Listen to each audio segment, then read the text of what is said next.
একটি গ্রামে একজন অলস লোক বাস করত। সে কোনো কাজ করত না এবং কোনো পরিশ্রম ছাড়াই খাবার পেতে চাইতো। একদিন সকালে সে একটি বাগান থেকে আপেল চুরি করতে গেল। সে যখনই গাছ থেকে আপেল চুরি করছিল তখনই বাগানের মালিক চলে এলো। অলস লোকটি ভয় পেয়ে গেল এবং জঙ্গলের দিকে পালাতে লাগলো। দৌড়াতে দৌড়াতে সে জঙ্গলের অনেক গভীরে চলে গেল। জঙ্গলে সে একটি অবাক করা জিনিস দেখতে পেল। সে দেখল একটি বৃদ্ধ নেকড়ে, যার দুটি পা খুবই মারাত্মকভাবে আঘাতপ্রাপ্ত। সে ভাবতে লাগলো, দুটি পা নিয়ে নেকড়েটি কিভাবে এই গভীর জঙ্গলের মধ্যে বেঁচে আছে। সে তো দৌড়াতে পারে না, আর শিকার তো দূরের কথা। এমনকি জঙ্গলের অন্যান্য প্রাণীও তার জন্য বিপদের কারণ হতে পারে। তারপর অলস লোকটি যা দেখল সে তার নিজের চোখকেও বিশ্বাস করতে পারছিল না। সে দেখল একটি সিংহ তাদের দিকে এগিয়ে আসছে এবং সিংহটির মুখে একটি বড় মাংসের টুকরা।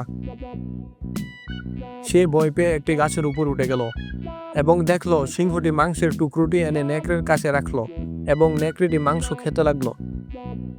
সে সৃষ্টিকর্তার এই সুন্দর পরিকল্পনা দেখে খুবই মুগ্ধ হলো এবং সে ভাবতে লাগলো, সৃষ্টিকর্তা নিশ্চয়ই আমার জন্য এই রকম পরিকল্পনা করে রেখেছেন।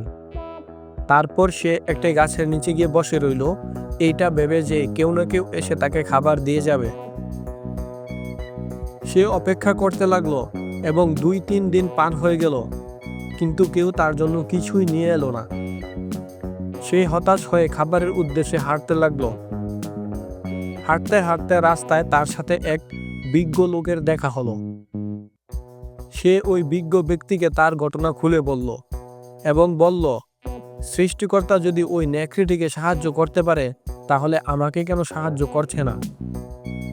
বিজ্ঞ লোকটি বলল, তুমি ঠিক বলেছ, সৃষ্টিকর্তা তার সকল সৃষ্টির জন্য একটি উত্তম পরিকল্পনা করে রাখেন, কিন্তু অনেক ক্ষেত্রে আমরা সেটা বুঝতে পারি না।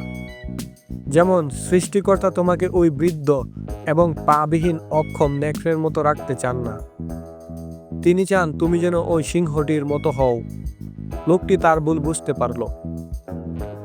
আমরাও অনেক সময় সৃষ্টিকর্তার পরিকল্পনা বুঝতে না পেরে ভাগ্যের উপর দোষ দেই। তাই আমাদের উচিত জীবন নিয়ে আরো গভীরভাবে চিন্তা করা এবং সৃষ্টিকর্তার পরিকল্পনা উপলব্ধি করা।